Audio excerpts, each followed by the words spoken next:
আসসালামু আলাইকুম everyone, welcome to Bangladeshi blogger Mousumi. কাছে এবং দূরে যে যেখান থেকে আমার আজকের ভিডিওটা দেখছেন, আশা করি সবাই ভালো আছেন। আমরা আল্লাহর রহমতে ভালো আছি। বরাবরের মতো নতুন আরও একটি ভিডিও নিয়ে আপনাদের মাঝে হাজির হয়েছি। আশা করি আমার আজকের ভিডিওটি আপনাদের কাছে ভালো লাগবে। আর যদি ভালো লাগে প্লিজ একটা লাইক দিয়ে কন্টিনিউ করবেন, এবং আপনি যদি আমার চ্যানেলে নতুন হয়ে থাকেন চাইলে আমার চ্যানেলটিকে সাবস্ক্রাইব করতে পারেন। আর ফেসবুক পেজ থেকে যারা ভিডিওটা দেখছেন চাইলে ফলো দিয়ে রাখতে পারেন। আর আপনি যদি এই কাজটি অলরেডি করে থেকে থাকেন, আপনাকে অসংখ্য ধন্যবাদ ও ভালোবাসা। আজকে ভিডিওটা আমি সকাল থেকে শুরু করেছি। আর এই তো দেখতেই পাচ্ছেন যে আজকে আমি গোলা রুটি বানাবো। প্রতিদিন দেখা যায় যে একই রকম ব্রেকফাস্ট খেতে ভালো লাগে না, তার জন্য একটু ভিন্নতা আনার চেষ্টা করি। আর গোলা রুটি বানানোর জন্য আমি কিছুটা আটা নিয়েছি, সাথে সামান্য পরিমাণ লবণ আর সামান্য পরিমাণ তেল দিয়ে খুব পাতলা করে একটা ব্যাটার বানিয়ে নিয়েছি। আর এটা দিয়ে কিন্তু খুব সুন্দর করে গোলা রুটিগুলো বানানো যায়। আমি জানি আমার প্রিয় আপুরা কিন্তু খুব সুন্দর করে রুটিগুলো বানাতে পারেন। আমি অনেক আপুদের ভিডিওতে কিন্তু দেখে থাকি। যেহেতু মুনতাহা এখনো ঘুমাচ্ছে আর আমি এই তো নাস্তাটা বানিয়ে নিচ্ছি। ওর বাবা অফিসে চলে যাবে, এজন্যই কিন্তু আমার বানিয়ে দেওয়া। আর এই গরমের মধ্যে কিন্তু কিছু রান্নাবান্না করা কিন্তু অনেক বেশি কষ্টের। কিন্তু তবুও চেষ্টা করি যতটুকু পারি আর কি করে দিতে।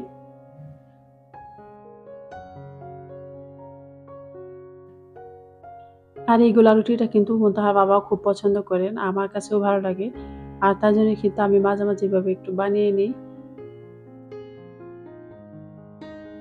আর এই তো এদিক দিয়ে আমি ব্রেকফাস্টটা বানাতে থাকি। সেই সাথে আমার প্রিয় আপুদের কিছু কমেন্টস আপনাদেরকে পড়ে শোনাই। সারা ডেইলি স্টোরি থেকে আমার প্রিয় সারা আপু খুব সুন্দর করে গত ভিডিওতে একটা কমেন্টস করেছিল। আপু বলেছে, "দই আমার অনেক প্রিয়। তোমার পাখি মারা যাওয়ার কথা শুনে সত্যিই অনেক খারাপ লাগছে। আর মেয়েদের কোনো কাজে ধরা বাঁধা নিয়ম নেই। একদিন এক রকম কাজের সম্মুখীন হতে হয়। আর সংসারের কাজ সামলানোর দায়িত্ব কর্ত্রীরাই সাধারণত করে। সবকিছু মিলিয়ে ফুল ব্লগটি দেখে নিলাম আপু, খুব ভালো লাগলো। তোমার মেয়ে কেমন আছে?" সারা আপু, আমার মেয়ে ভালো আছে। আপনাদের অনেক, অনেক দোয়া ও ভালোবাসা। আর আপু আর বলেছে, "অনেক, অনেক ভালোবাসা নিও।" আমার প্রিয় আপু, আপনাকে অনেক, অনেক ধন্যবাদ। সেই সাথে এত সুন্দর করে কমেন্টস করার জন্য আপনাকে অনেক, অনেক ভালোবাসা রইল। আমি যখন দই বানিয়েছিলাম সাথে কিন্তু আমি ছোট্ট বাটিতেও আরেকটু দই বানিয়ে নিয়েছিলাম। আর এই তো এটা দিয়ে এখন সকালবেলা দিয়ে দিচ্ছি ওর বাবাকে খাবারটা। আগে যখন ছোটবেলায় কিন্তু আমি মিষ্টি আলুটা চুলাতে পুড়িয়ে খেতে অনেক বেশি পছন্দ করতাম। কিন্তু এখন যেহেতু গ্যাসের চুলা, কিন্তু চেষ্টা করলে কিন্তু একটা না একটা কিন্তু রাস্তা বের হয়ে যায়। তাই আমি আলুটাকে প্রথমে ৮০% এর মতো সিদ্ধ করে নিয়েছি। বাকি যে ২০%, এই ২০% আমি চুলার আঁচটা অল্প আছে একটু পুড়েও নিয়েছি। আর বাকিটা কিন্তু এভাবে সিদ্ধ হয়ে গিয়েছে। আর এটা কিন্তু খেতেও খুব মজা লেগেছিল। আপনারা ট্রাই করবেন। আশা করি আপনাদের কাছেও ভালো লাগবে। তারপরে মাঝখানে বেশ কিছু কাজ করে নিয়েছি। আর এখন চলে এসেছি রান্না করতে। এখন যেহেতু আমের সিজন, আর একটু আম দিয়ে ডাল রান্না করলে কিন্তু অনেক বেশি ভালো লাগে। আর তার জন্য কিন্তু আমি আম কেটে নিয়েছি। আজকে মসুর ডাল দিয়ে আম রান্না করব। আর সেই সাথে মাছ রান্না করব। আর এই তো তার জন্য কিন্তু সব কাটাকাটি করে নিয়েছি। আর এই মাছগুলো রান্না করার সময় আমি একটু অল্প করে ভেজে নেই। আর মাছটা ভেজে রান্না করলে মাছের স্বাদটা কিন্তু একটু অন্যরকম আসে।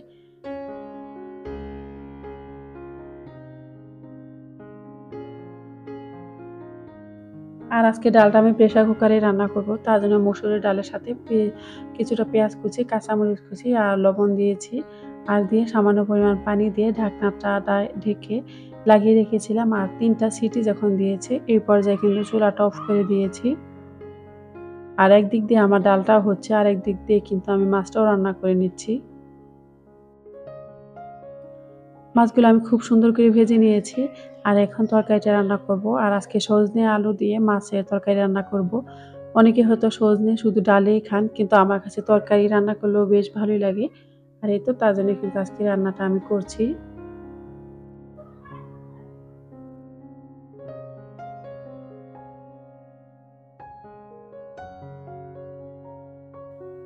এদিকে রান্না করতে, করতে আমার আরেকটা প্রিয় আপুর কমেন্টস আমি আপনাদেরকে পড়ে শোনাচ্ছি। আপুটাও প্রত্যেকটা ভিডিওতে খুব সুন্দর করে আমাকে কমেন্টস করে। আর সবসময় দেখা যায় আমার ভিডিওতে ডিটেইলস কমেন্ট করার চেষ্টা করে। আর ফুল ওয়াচ কিন্তু আপু আমাকে করে। ইনশাআল্লাহ আমি এই বিষয়টা কিন্তু বুঝতে পারি। আমাদের সবার প্রিয় ফারিয়াস ফ্যামিলি ব্লগ থেকে ফারিয়া আপু আমাকে গত ভিডিওতে কমেন্ট করেছিল, "আসসালামু আলাইকুম আপু।" ওয়ালাইকুম আসসালাম আমার প্রিয় আপু। তোমার মিষ্টি দই দারুণ হয়েছে দেখতে, কিন্তু আমি কখনো চুলায় বানাইনি। আমি ওভেন বা মধ্যে কোনো তাওয়াল পেঁচিয়ে রেখে দিতাম। সকালে উঠে দেখতাম সুন্দরভাবে জমে গিয়েছে। গতকালকে আমি ছোট, ছোট ২ কাপ দই বানিয়েছিলাম। খেতে খুব মজা হয়েছিল। আল্লাহ হাফিজ। আমার প্রিয় ফারিয়া আপু, আপনাকে অনেক, অনেক ধন্যবাদ। আপনি আমাকে এত সুন্দর করে কমেন্টস করেছিলেন।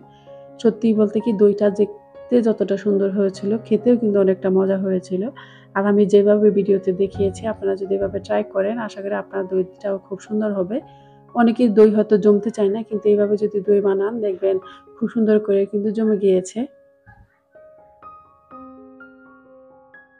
আর এই তো আমার কিন্তু ডালটা খুব সুন্দর করে সিদ্ধ হয়ে গিয়েছে। আর এখন ঘুটনি দিয়ে আমি ভালোভাবে ঘুটিয়ে নিয়েছি। ফোড়ন দিয়ে দিব। তার জন্য প্যানে কিছুটা পেঁয়াজ কুচি আর রসুন কুচি খুব ভালোভাবে একটু ভেজে নিয়েছি।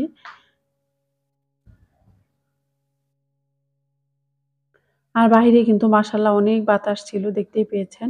আমার জানালা দিয়ে দেখা যাচ্ছে খুব সুন্দর কিন্তু অনেক বাতাস। আর কিন্তু এই গাছটাতে অনেক আমও হয়েছে। ১ম এ ভিডিওতে যে ভিডিওটা দেখিয়েছিলাম, সেটা কিন্তু আমার জানালা থেকে একদমই খুব কাছে। কিন্তু আমি যেহেতু টক পছন্দ করি না, তার জন্য কিন্তু আর খাওয়া হয়নি। যদিও আমাদের বাসার মালিক ভাবি বলেছিল খাওয়ার জন্য, কিন্তু আমার ইচ্ছে করে না, তার জন্যই কিন্তু আর খাওয়া হয়নি। আর এই তো মাঝখানে রান্নাবান্না করে নিয়েছি। মুনতাহাকে খাইয়ে ঘুম পাড়িয়ে দিয়েছি। আর এখন এই আমি খাবারটা খেয়ে নিচ্ছি। ওর বাবা যেহেতু আসেনি, আমাকে ফোন দিয়ে বলেছিল আসতে দেরি হবে। তার জন্য কিন্তু এখন আমি একাই খাবারটা খেয়ে নিচ্ছি।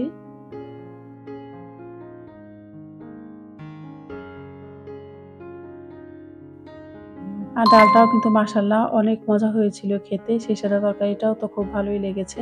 আর গতকালের কিছু শুটকির তরকারি ছিল, এটাও আমি নিয়েছি। আর অনেকেই আছেন এই গরমের মধ্যে কিন্তু চা খাওয়া বাদ দিয়ে দিয়েছে। কিন্তু আমার মতো চা প্রিয় যারা আছেন তাদের জন্য কিন্তু যতই গরমই হোক না কেন, চা খাওয়া কিন্তু বাদ দেওয়া যাবে না।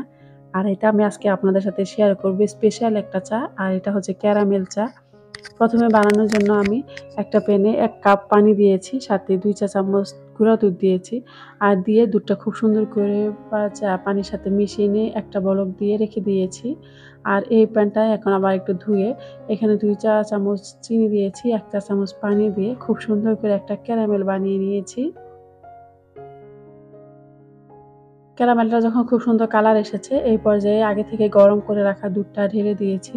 আর দেওয়ার পরে চিনিটা যখন খুব সুন্দর করে দুধের সাথে মিক্সড হয়ে গিয়েছে, এখানে দিয়ে দিয়েছি ২ চা চামচ চা পাতা।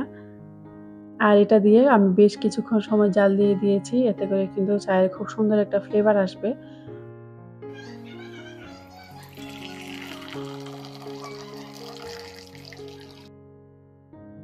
আর এই তো আমার চাটা কিন্তু হয়ে গিয়েছে। আপনারা এভাবে ট্রাই করবেন। আপনাদের পরিমাণের উপর নির্ভর করে মেজারমেন্টটা, যদি পরিমাণে একটু বেশি বানান তাহলে উপাদানগুলো একটু বেশিই দিতে হবে। আর আশা করি এভাবে যদি চা বানান, এরপর থেকে আর অন্য কোনো চাই খেতে ইচ্ছে করবে না। এটা এতটাই ভালো লাগবে। আর আমি এখন চা নিয়ে ব্যালকনিতে চলে এসেছি। সেই সাথে আপনাদের মাছ থেকে বিদায় নিয়ে নিচ্ছি। সবাই ভালো থাকবেন, সুস্থ থাকবেন। আল্লাহ হাফেজ। আসসালামু আলাইকুম।